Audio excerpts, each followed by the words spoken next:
Hi, you're listening to a Pod for Good Media Network podcast. We are a network that provides podcasting production services and a supportive community in which podcasters can thrive. If you're a podcaster local in the Tulsa area, we would love to have your show on the network. If you are interested in starting one, we would love to help you get started. Find us online at podforgoodmedia.com and fill out our Pod With Us form. Happy podcasting.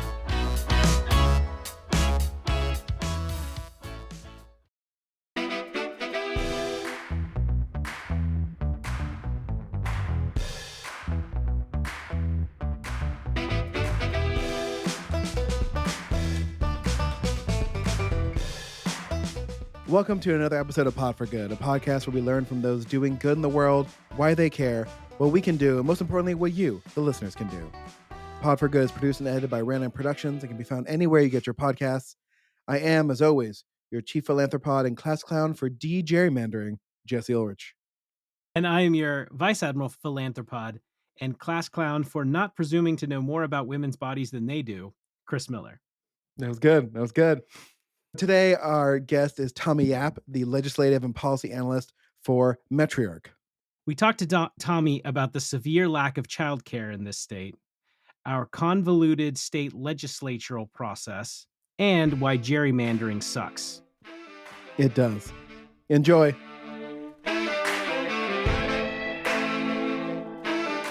We are very excited to have someone who's already been on the podcast, friend of the podcast, Tommy Yap from Metriarch. Tommy, welcome back to Pod for Good. How are you doing today?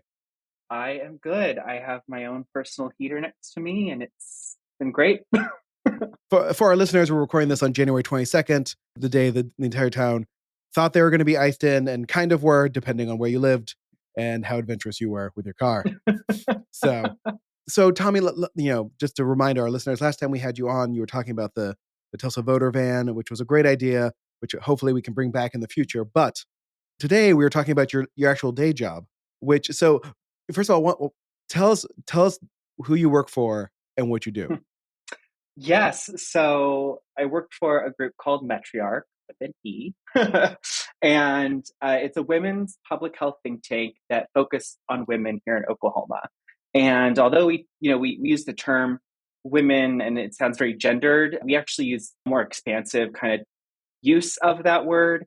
But when we are talking about the policy and the data, that is the terminology that is used. So that's pretty much the reason why we use women specifically. But we do approach as a gender expansive, and we just cover everything public health. I mean, everything. So a think tank, right? I love think tanks because think tanks have the freedom to just try out things, be like, let's see if we explain it this particular way, if this works, right? The goal is always the same, to change public policy, to change people's minds about it. But they're like, well, maybe let's try phrasing it this way and see if this catches on. And I'm excited this exists because Oklahoma's constantly, I feel like we're fighting, it feels like cultural wars from 20 years ago, as well as today's cultural wars at the same time. And that can be very frustrating. And a lot of our government lives in places that are not Tulsa and Oklahoma City. And so we are arguing against people who live completely different lives than us. And that's frustrating at times. Yeah. And fun fact, that's mostly because of gerrymandering, which is what we talked about last time. Yes, it's true. We hate gerrymandering. Gerrymandering's bad. Gerrymandering. It doesn't even it's not even a good sounding term, right? I'm amazed they haven't come up with a better sounding term for gerrymandering. So, but maybe I won't give them should ideas. come up with a new word. Yeah.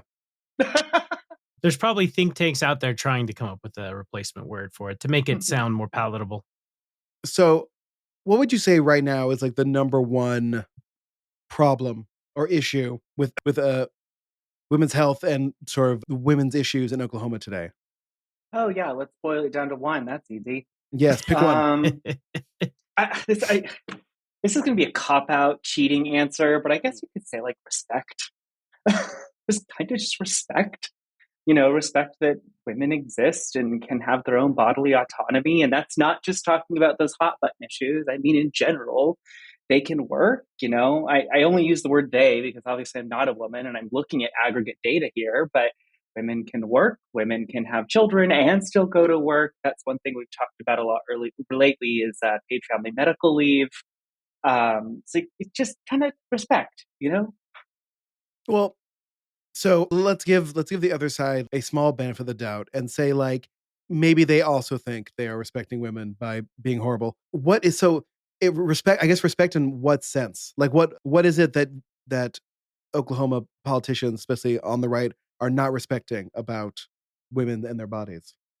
Well, first, we don't talk exclusively about women's bodies. That's that banner issue. It gets the headlines.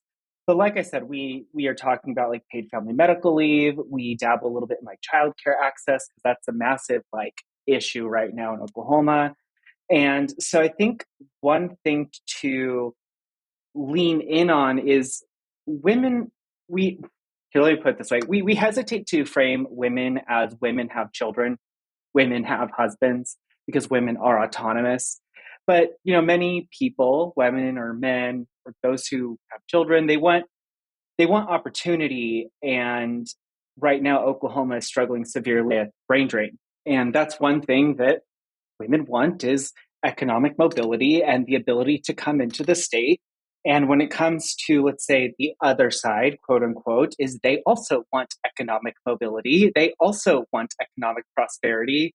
But there seems to be a slight disconnect when it's providing that opportunity that's attractive to women. And that's, again, coming back to like childcare access or programs that encourage women to join typically underrepresented areas. So areas in the workforce.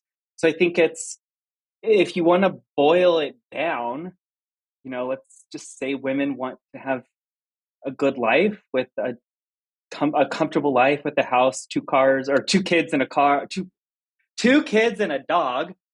And yeah, I really don't have a solid answer on that. It's just we all want to have a good life, attract people who come here, and if it's the other side or not, just think of it this way: women spend money. Women want to make money and spend money.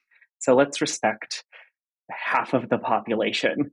Well, it's always interesting to me because you do see politicians sort of talking about how they want economic development, they want to attract employers, they want to retain people in this state, and then at the same time they go and do the specific things that the people they want to retain, that the companies that they want to attract tell them is going to drive them away. And it's such a strange disconnect to me that that people can't seem to grasp that that's what they're doing.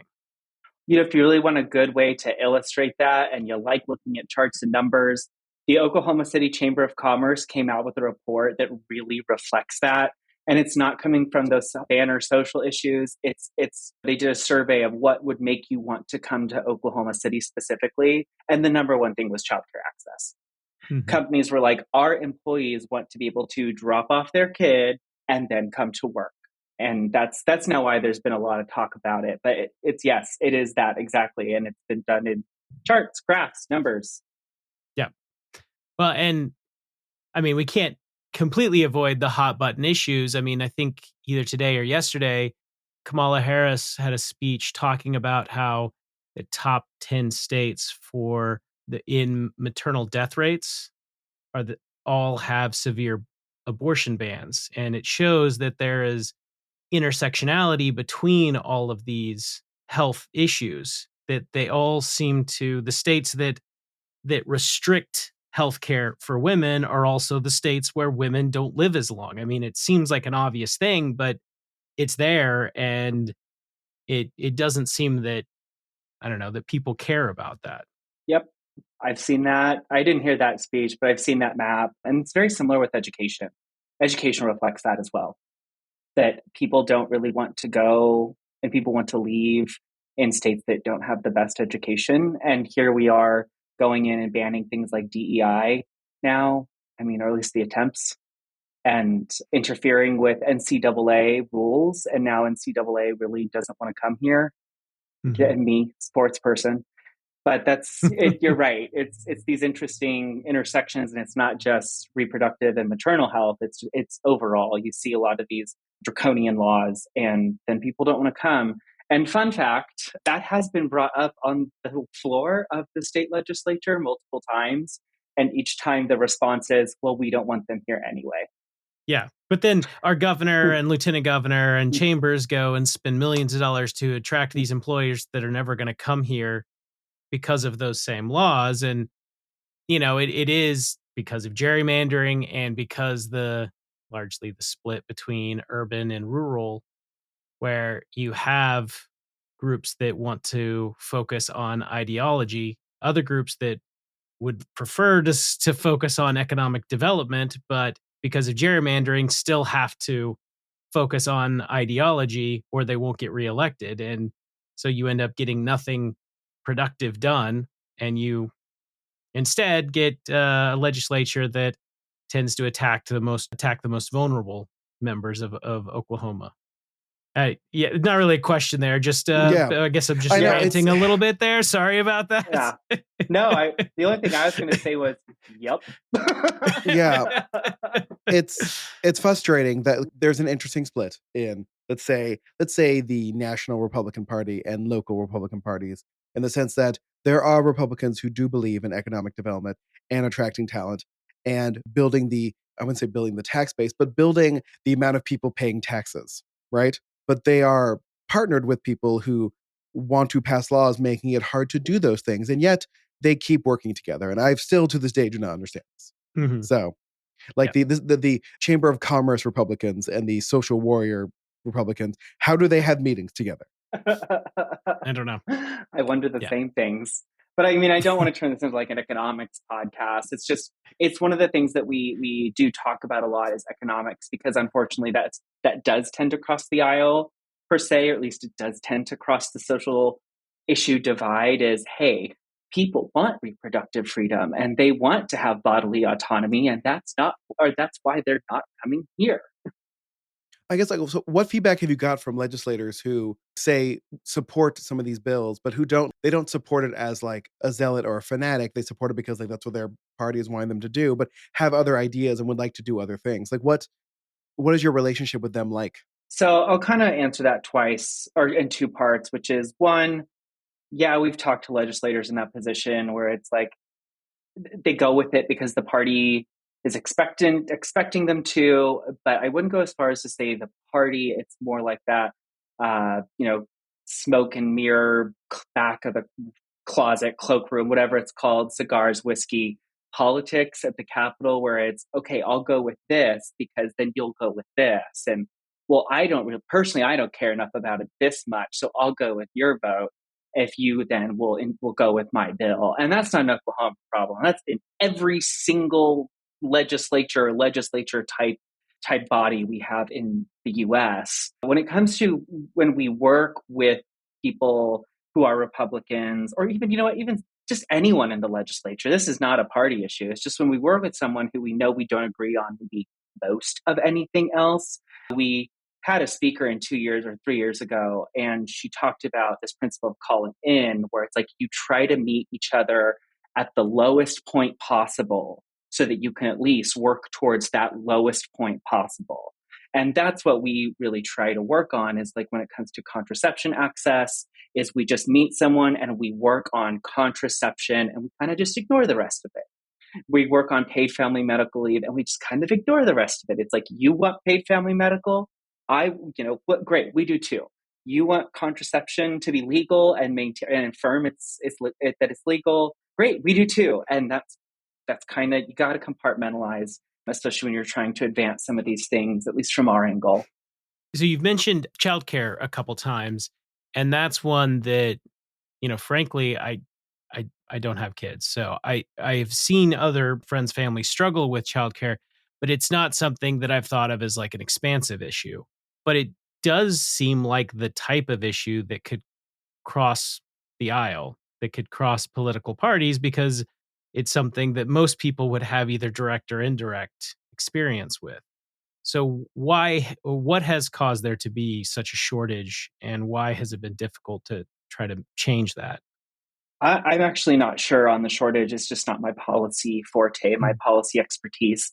But I will say that looking at the bills that are coming in and hearing legislators talk and even knowing a couple, it seems to be going into this session, at least, the cross aisle issue.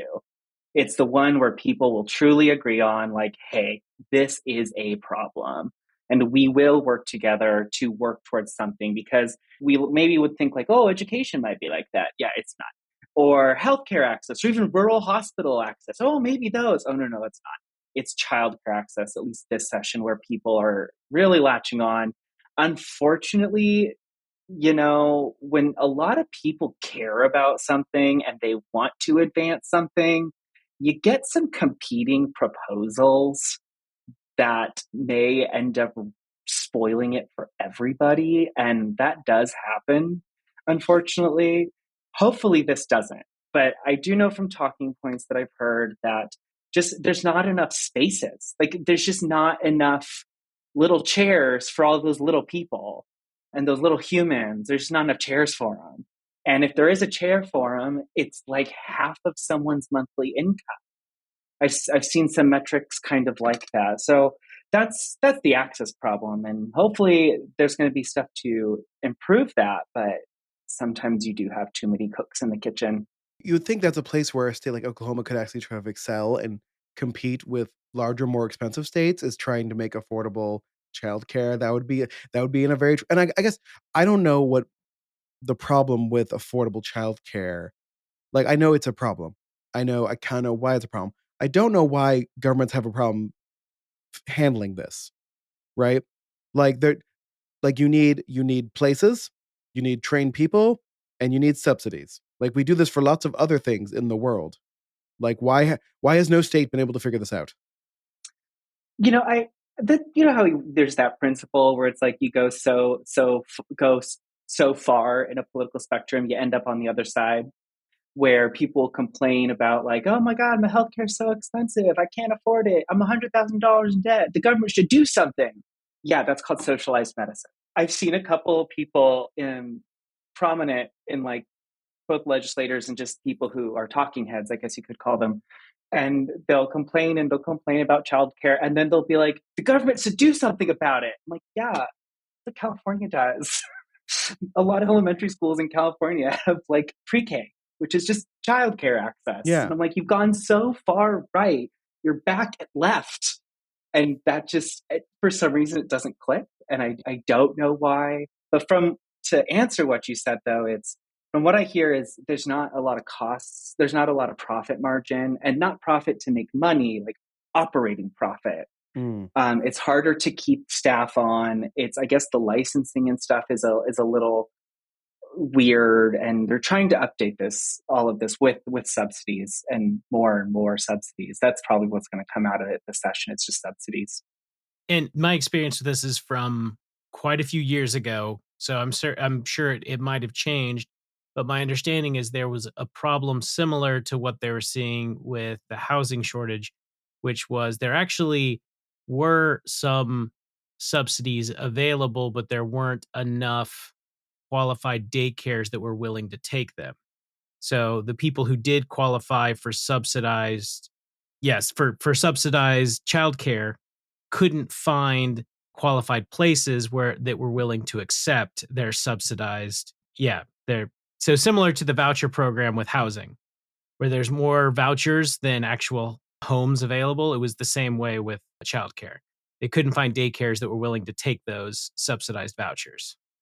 Yeah, I mean, I can see that. Like I said, this one isn't my policy Yeah. expertise. Like, I don't know all the depth of it. It's just working in this space enough, you start to hear a lot of the talking points. And one things that we have talked about is, like, the cost of living for, like, a single parent, mostly a single mom, because this we would say a single mom because, thanks to the wage gap, a single mom is bringing in even less money than what you would possibly theoretically consider a single dad, just by looking at the numbers and the metrics and crunching that down. So if we're now talking about a single mom who is making, unfortunately, less money, especially in Oklahoma, where we have one of the highest wage gaps, now you're saying, okay, but now get childcare. Oh, and that childcare is going to take up half of your monthly income. Oh, and this. And it just comes back to how we try to present that not all women are moms. Women are independent beings without children, but just look at the situation this woman, this single mom, is now in because of all these other factors. So you've mentioned that you look at more of an expansive view gender when you're talking about healthcare issues. Does that include the issues that the state of Oklahoma has created related to trans healthcare as well? Is that something that you all dabble in? Yeah, we do. I would, when I say it's not my specialty, I mean, I don't know very much about childcare access. When I say like gender affirming care or trans related healthcare isn't my issue, it's just not something I primarily talk about. Although it is something that we've watched, and I've watched it. I would do some discussions and presentations with people to explain the the different bills that were out there, how they were interacting, and once the attorney general put out that notice that kind of said, no, we're not going to enforce it. So I know it. I can talk about it. I wouldn't say that it's something that I really like put out there as this is what we talk about. I know there are other groups in Oklahoma and Tulsa and Oklahoma City, of course, that this is like what they talk about. And Mm-hmm. I know I personally don't want to step on anyone's toes. And if it's something Sure. you know more about, I don't I don't need to interfere over there, say something that's incorrect. This is Yeah. not a zero sum space, and I will happily defer. So what is for 2024, now that we are in 2024, what is Matriarch, what is your big focus for this year and this upcoming, whatever our weird legislative sessions are? Well, our big focus and what it looks like the legislature is focusing on are two different things. And sometimes you just got to follow what the legislature is doing, no matter what you want. In terms of looking towards for on our end, there's this fund. And if this is too wonky, go ahead and cut it out. No, never too The wonky. with this wonkier, podcast. the better. But yeah. So there's this fund. It's called the Choosing Childbirth Act, and it was passed like 4 or 5 years ago. And as you can hear from the name, it's meant to fund people who choose childbirth away from abortion. So that's what it was supposed to do. And over the years, it's grown to have $8 million in it. And it also has added some things that it can be spent on. You know, at first it was only before childbirth. Now it can be after childbirth as well, maternal health. And so it's this fund that has all these great parameters on it. It's really never ever been dispensed. No money has ever come out of this thing in like 4 or 5 years. And unfortunately, there's groups involved that have a lot of rules with which they want applicants to adhere to. And it's very hard for applicants to adhere to all of these rules. So one thing that we're looking at is to not dismantle it in any way. We want that money. We just want it to be used. Like, this is what we want. We want $8 million to go towards maternal health, because that's a lot of freaking money. And as you mentioned, Oklahoma has terrible maternal health outcomes. So that's one thing we're really watching. And fortunately, there's, I think, 3 bills out there. And we talked to a couple legislators when they asked about drafting them, like what would be a good move forward with them. When it comes to what the legislature wants to do, is domestic violence and violence related issues seems to be what has really compelled a lot of legislators to file a lot of bills. And I mean a lot. Like, I was surprised with how many.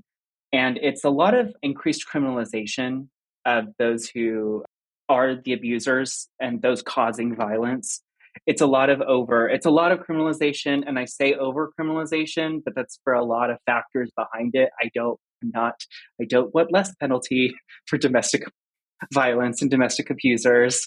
It's just, there's some stuff behind it where over criminalization is not probably the best path, but that seems to be the path.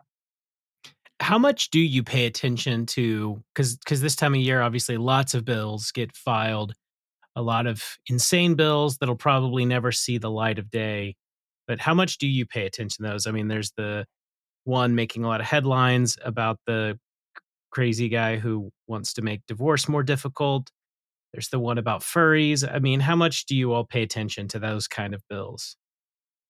I mean, off the record, on the record, this is being recorded.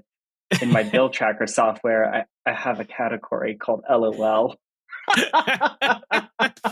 Yes. Nice. You just see them and you're just like, I know this isn't going to go anywhere, but sometimes you just need to bust it out at a party, not at a real party. I'm quite the downer at a party. Sometimes you just gotta bring them out and be like, no, this is real. Yeah.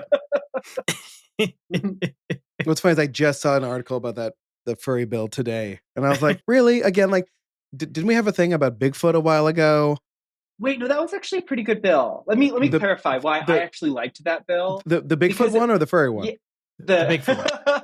The Bigfoot one. Okay. But the premise of that bill, and I only jump on it because I feel like I defended a lot because the news was terrible at explaining it. They just wanted to sell quote unquote Bigfoot hunting licenses as a fundraiser for the state, but it was kitschy because it was a Bigfoot hunting license. Yeah. So I'm like, it sounds really dumb, but I'm like, I don't know. It'd be kind of a cool little just Bigfoot hunter memento. Yeah. Yeah. All right. So that one, great idea.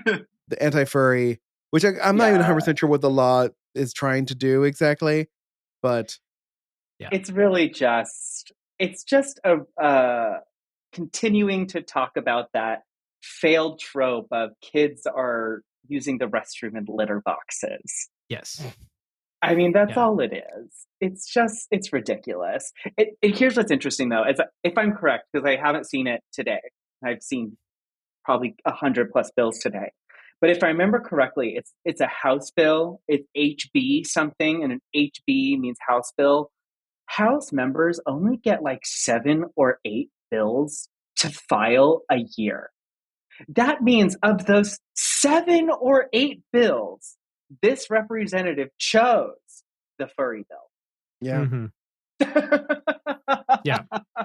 He's even already backpedaled on it and basically said he was just trying to continue the conversation about it as though it was a real What conversation? Who was talking about it? And not a fake internet thing that some national pundits decided to latch onto. Yeah. So...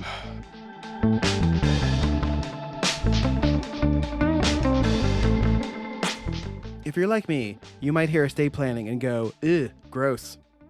You might think to yourself, I'm not sure why I'd bother with that. Estate planning is only for the uber rich. Tallgrass begs to differ. Tallgrass founding attorneys Laurel and Riley think everyone should have an estate plan. They know estate planning seems untouchable to a lot of folks, like something you have to do inside a stuffy law firm of Stuffy McLawyer Pants Esquire. But I promise you, Tallgrass is nothing like that. For one, they work out of their home so their clients can feel at home. They obsess, because they're nerds, over making clients feel like they belong and are supposed to be there. Also, their kids might make an appearance. They will take time to answer all of your questions, even the uncomfortable ones. They will work relentlessly to make sure your plan's exactly what you need to feel secure and at peace. So if you've been putting off planning for what's going to happen after you've gone, it's time for you to give Tallgrass a call at 918-770-8940 and start your plan today. Or visit their website at tallgrassestateplanning.com and schedule a free initial consultation. For free! It's right there on the website. And of course, there's more, because this is a podcast ad. If you tell them you're a Pod for Good listener, they're going to take 25% off their service fees. Just tell them Pod for Good sent you. Stop thinking estate planning isn't for you and give Tallgrass a call today at 918-770-8940 or on their website, which I'm not going to read out to you again. It's in our show notes. Thank you, Tallgrass. The sad reality is what started it was because there were some schools that had them as part of their lockdown protocols. They kept kitty litter in storage in their schools as like weighted bags to like block doors. I'm not sure, but that's what it was. It was part of their lockdown supplies. So if they were locked down in there and they're like, oh, this is because kids think they're animals, let's make a story. I don't think that's why they had it. I did not know that was what the source was. It's always darker than you want it to be. I know. No, I mean, again, growing up in Oklahoma, I remember being told this at a very early age as a family that did not own trucks. It's like one of the best things to do when it was icy outside was to put bags of key litter in your truck to weigh the truck down so that it would not backflip, so the back wouldn't tail out. Because Mhm. litter is one of the few things you can buy that's like 40 pounds heavy. That's like Yeah. easily accessible in stores. So let's do a little educating our audience because, like, again, like I think most people believe that they are very knowledgeable about the government, the local government in which they live, but always don't truly know how bizarre it is. So, like, give us some facts about the Oklahoma Legislature and how I would say weird its system of legislating is. The number one thing that I just came back from a national conference and we have national partners. Like we are, I wouldn't say matriarchs like big time. We're across the country, coast to coast, but we do have national partners and we talk to national people. And when I tell them that there is zero way for the public to enter the legislative process, they think I'm kidding. Like straight up think I'm kidding right now. Let's take that furry bill and let's just say it moves forward. If I'm 99.9% sure it won't, but let's just say that it moves forward and let's just say that it moves 2 steps into the process, which would be by the time it gets to the floor of the house it started in. And then let's say it passes and it goes halfway through the Senate. All of those points, we don't get to comment on it. Ever. We don't get to come in and do a testimony. We don't get to write a letter. We don't get to do any of that stuff. We just watch it from the live streams, or you can go watch it there and you can write an op-ed or you can contact your representative. And that is it. There's no entry point. And even in other states that we think we're analogous to, like Missouri, there's entry points. People can come in and speak on behalf of a bill. How much the legislators listening is like not the point. They at least can enter. And I think that's the biggest one that I'm like, I try to tell people, again, national partners, and they don't believe me. Wow, I haven't actually ever thought about that. The fact that we can't do that. I mean, you can even do that in city council meetings for ordinance. Right. A mostly meaningless ordinance at the city. You can go and speak for a while about it. You can say a prayer, as we know. You can say a prayer for every speaking point. But yeah, the legislature can't at all. I guess that's why that's probably why they're trying to make it more difficult to pass state questions, because it's the only place we have any kind of input into legislating at all is through state questions. Yeah. And when people vote in Oklahoma, we realize that even if something you would like that would be considered maybe on the left, I don't have a better way to put it, like legalization of marijuana, which did fail, you still see the percentages of how much stuff fails and passes. And it just shows that the supermajority is more conservative than probably the rest of the state. Oh, yeah, absolutely. The legislature is proven to be substantially more conservative than the actual state is, and it's somewhat a byproduct of a representative government. And then obviously back to our friend gerrymandering that keeps it that way. Listen, I'm not even going to joke and say gerrymandering is a friend. He is an enemy. It's clearly a he. The other one that I would mention is, I don't have it on hand. This probably makes me a bad policy analyst, but I don't have it on hand. But between the two chambers, I mean, the number of women legislators is low. I mean, really low. I think at one point within the last couple of years, we have one of like the lowest percentages of the country. And this one's not partisan in any way. This is between both parties. The number of women legislators is very low, especially given, again, women make up 50% or so of the population. So going back to when the Johnny Q public has the ability, when do you said, like, so it goes like through the House into the Senate? Is there a point when the Senate is deliberating on a bill that the public is allowed to comment on it? And how's that work? You can yell from the peanut gallery and then you'll be escorted out. I don't have a better. That is the only answer. That's it. So Oklahoma really has no public input to bills. And The only thing you can remind me- do is yeah. try to pester your rep and hope Yeah. that they speak for you. Yep. And That's and it. and I'm not 100% accurate on this, but like the Oklahoma Legislature is not in session all year. It's like is it 3 months? 4 months? It's February to May. Okay. So yeah, 3-ish months. And Well, that's not wait, counting like wait. emergency sessions and other. I was about to say, wait a second. For the past like 2 years, we've had so many freaking extraordinary sessions Yeah. that it feels like they're there all year round. Yes. Yeah. Mhm. The joke for a little while was, oh, they just want their travel money per diem. That's why they keep coming back. Yeah. Yeah. I mean, this is a much bigger issue across our country, but like, I am a fan of like professionalizing government in the sense that like, if someone is running for a state office, even a city office, like it should be their full-time job and it should be paid as a full-time job because the world gets more complicated and you can't squeeze that complication into a session that only gives you 3 months because the bills have to be all prepared before the session, right? I feel like I remember this. January 18th. So if anything happens in, say, April that is important for the legislature to get to, they have to like file it for the next year or for the next session. That's a weighty question. If you're not including shenanigans, yes. Okay. How do shenanigans play into it then? So if someone wants to bring something up in April, but they didn't file it before the session, how does that work? So there's a couple ways, but it's using the same mechanism.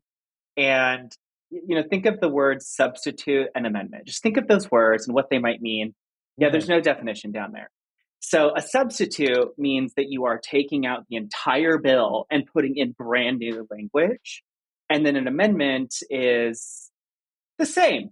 So, so an amendment you might think is taking out a couple words, but they can work the same. And usually it's a substitute, but that's neither here nor there. So if you're into that point way in, what you will see is if something new comes up that they really want to address, or someone gets a new idea, or something becomes way more important to them in that moment, and maybe it died earlier, they'll grab a bill that's still in play. They'll take out all of the text and they'll pop in a brand new bill. And they're allowed to do that. Absolutely. That's cheating. But Well, here's what you have to have some way, right? No, I agree. You have to have some since way. the rules don't allow you to actually file Yeah, when something yeah. comes up. I'm not saying it's good because it definitely has been used for evil. I'm just Yeah, saying you have yeah, to have it's some just- way. And is it Is it one of those things where like they so can't? nice. Yeah. So I just- idealistic. It's unreal. I don't understand when they see like, is it one of those things where they have to change the Constitution to allow them to introduce new bills once the session has started? Or is it just like a tradition thing they just haven't broken for reasons? I don't know why they have the time they do. Not a lot of states have full-time legislatures, but Texas doesn't. But California does, even though Texas is the second largest state. I mean, I don't really know the rhyme or reason. That's some history I just don't have in my head, which I actually am glad to say that. When it comes to these kind of mechanisms, though, I mean, they're just kind of gross parliamentary procedure that many, many, many states, if not the federal government, probably have. And Chris, you're being way too nice. Way too idealistic here. I have watched bills come all the way down and just bam, now it's something that's just not great. I think at one point I watched the Save Women's Sports bill, which is the the anti-trans sports bill. Yeah. I think that one like died at one point, and then it just magically appeared at the end. Mhm. Oh, actually, no, I'm sorry. It's a different bill. It's a different bill I'm thinking of, the anti-CRT bill, which passed as 1775 2-3 years ago. It started as a different bill, then it kind of died. And then they actually added it to another bill. They just plucked it in instead of just substituting it out. And then that one died. And then they just found a bill later on in the process to strip it and put it in. It was 3 different bill numbers. And they also do that because it makes it harder to track, whether you're me, who does this for a living, or whether you're just like you all who just are interested in it. They do it to really kind of mess with you. I don't like it. No, me neither. Yeah. I don't like it. I don't like the shadiness. I don't like the fact that, again, they're only in session for 3 months, not counting the extraordinary sessions, which seem to go on forever, but those always seem to be around taxes in the budget. I don't know. A system designed in the 1800s for running a legislature are not rules that should dictate what our legislature should do now. Again, this goes back to my just general liberalism and my view of the Constitution as a document that was written at a time with specific things in existence, and those things not being in existence now or completely changed, and we should change with it. But I'm very frustrated by the fact that, like, I live Jesse, in are a you state. trying to take my guns from me right now? Sounds Yes. like you're trying to take my guns Yes, from I me. am. I am. I don't own any guns, Chris. I don't think you own any either. guns. I don't own any guns. No, my dad owns a gun. Apparently, it still surprises me to this day. The one thing he was able to hide from me in my entire childhood is that there was a gun in our house, but he put it in the on the tallest shelf that he knew I would never be able to reach, and which is cruel. Anyway, okay, okay. I feel weird transitioning to like what people can do since there's nothing they can do about bills, but maybe you have something that our listeners can do other than just badgering their state representatives.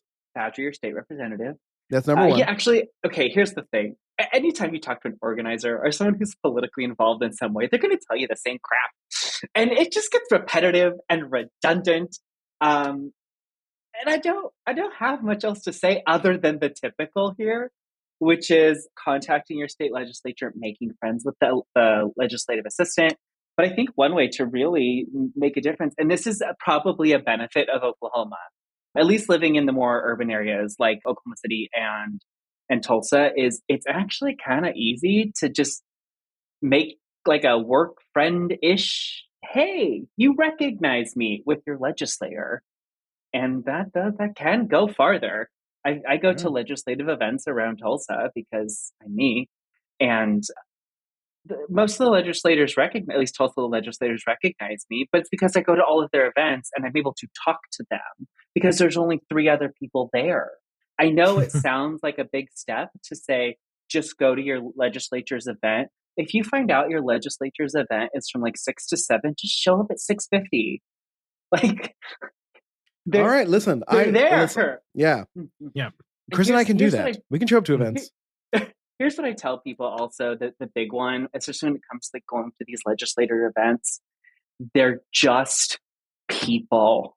Oh my gosh, I cannot stress this enough. We had a group of legislators at our last conference, Lady Charts, and they're giving a panel, and just the familiarity, and like they were just a good listen. They were great speakers. They're witty. They're funny. They're charismatic. I was able to jib jab with them a little bit, and it's afterwards. A couple people came up to me and they're like, "Oh my God, you're right. They're just people." Yes, they're just people. So if you really want one of that insider kind of statement, is go talk to them. Just cut out the digital communication and just go talk to them, because the districts in Oklahoma City and Tulsa aren't that big. You can I can't speak to rural districts, but in Oklahoma City and Tulsa, they're just not that big. You can go. I have faith in you.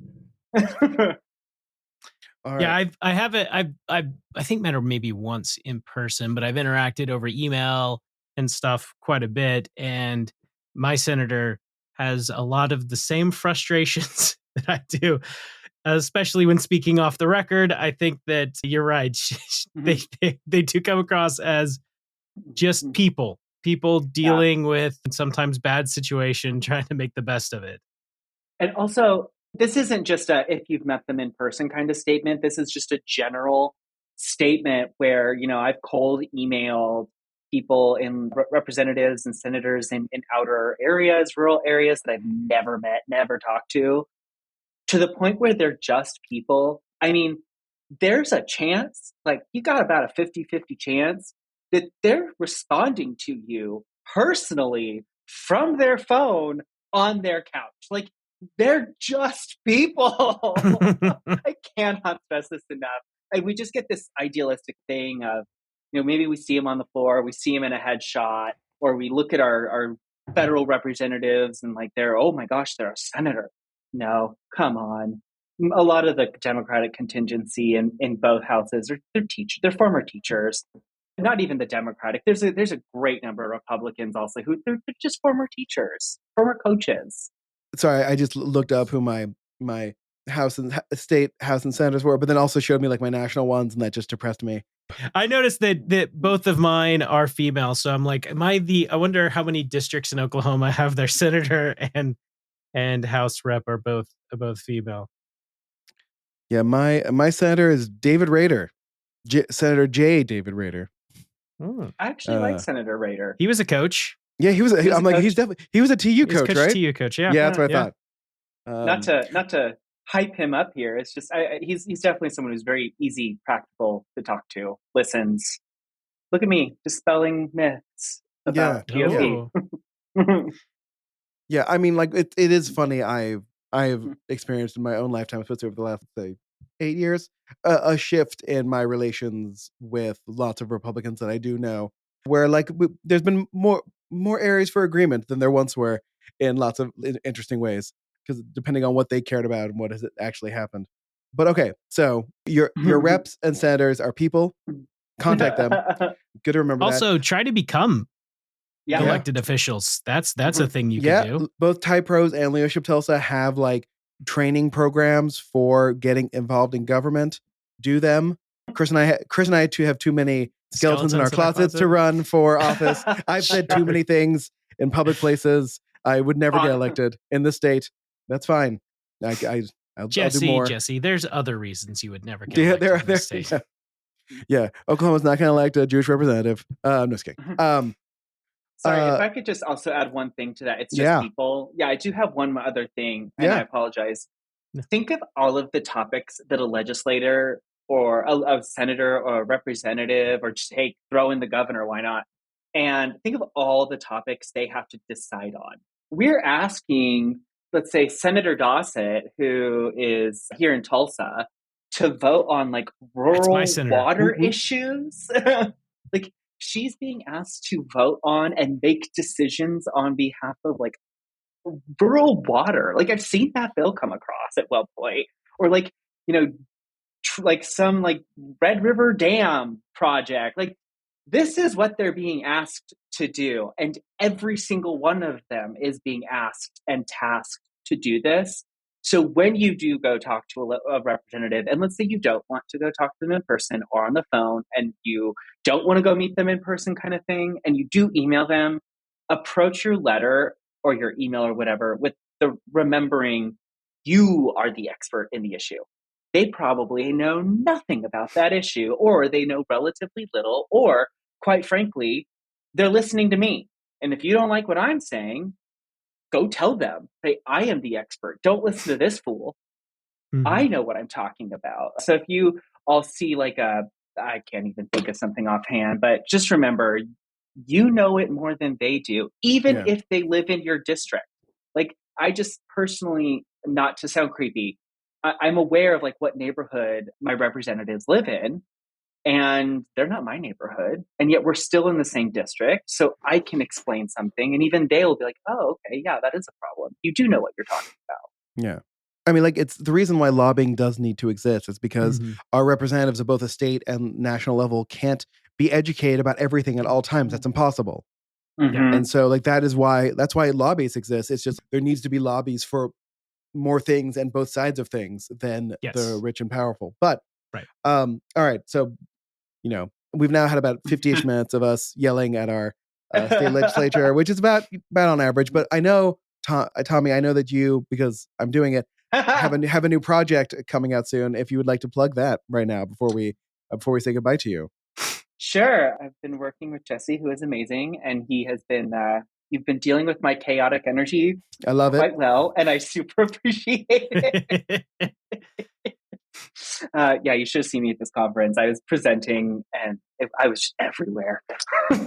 But yes, it's a new podcast called Policy in Pink, and I think it's a really good example of becoming an expert and demystifying the policy and entering the public system, because we can't. So what you end up hearing at the Capitol is going to be regurgitated numbers and talking points.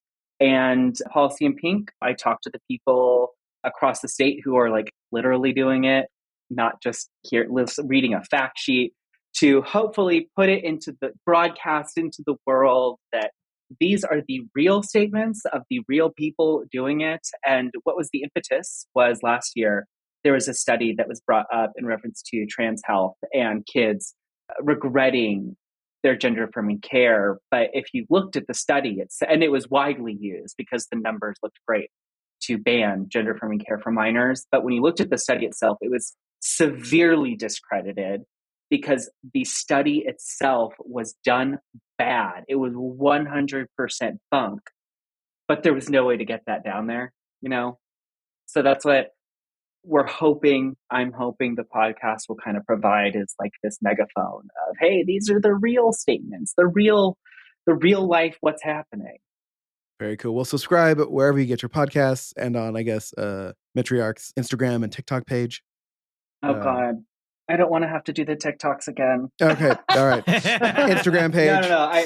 So yeah, that's another good one. If you ever want a good rundown, like a quick rundown of what's going on in the legislature in reference to what Metriarch is watching, Facebook, Instagram, and TikTok they have 1 minute rundowns. It's me. I talk fast and wear a pink blazer. I've seen the blazer in person. It's fantastic. Excellent. I will get my own at some point to add to my blazer collection. Tommy, thank you so much for coming on and reminding us how, again, we live in a system that we elect people who then need to be educated by other people to pass laws upsetting other people. Thank you. And you should come to the website, metriarchok.org. That's not just a plug. It's also to make a statement. Not all the bills are bad. I won't say how many are bad, but not all of them are bad. And some of them like 90-10? Yeah, probably. Yeah, and some of them actually have movement potential and they've moved before, and yet they've been reintroduced. So it's not total doom and gloom. Total. Just a soupçon. So you're telling us there's a chance. Yeah. There's stuff. There's stuff. Again, so for our listeners, I imagine Metriarch takes money, right? Like people can give you money. They can donate and give you money. All right, just checking. I would. I want to get the pink blazer tailored so it's a little more form fitting. Yeah. So I need money for that. Yes. All right. Listen, as the one person who came on this podcast needing money that we actually raised some money for, I just want to keep that streak going. You want to keep the money train going? I want to keep the money train for Tommy going. People respond to Tommy. I've done this. I've done fundraisers and stuff before, and for some reason, just give me money so I can make fact sheets. That's just it's not as sexy. It's not a winner. Yeah. If we can get those fact sheets put on the back of the blazers, though. Oh. I think that would be, something to think about. Yeah. Think about it. All right. Well, Tommy, thank you so much for joining us. Yes, and thank you. Please follow Tommy everywhere. And, subscribe to Policy in Pink. It's going to be fun.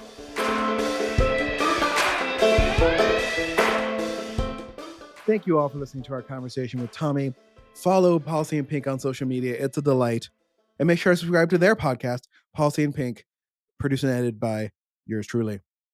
Please make sure to follow Pod for Good on all the places. Again, I say this every episode. I'm trying to do TikToks. I'm failing at that miserably. I just don't want to spend the time. Anyway, please like and subscribe to this podcast and, leave a review. And if you do, we will read it on air. Other podcasts get people to leave reviews. I don't know why people won't leave us reviews. Come on, people. Listen, if you're going to leave us a review, do us the honorable thing. If you're not going to give us 5 stars, tell us why. Yes. 3-star a-hole. I'm assuming it's a guy. It's gotta be a guy. Anyway, yeah, probably. Broken Arrow. I haven't noticed you in the news lately, so you get a pass. Tulsa, get it done. And ironically, we record this episode when it was freezing outside, and we're recording this intro when it's 71. Oklahoma's weather is weird. Stay cool/warm out there, everybody.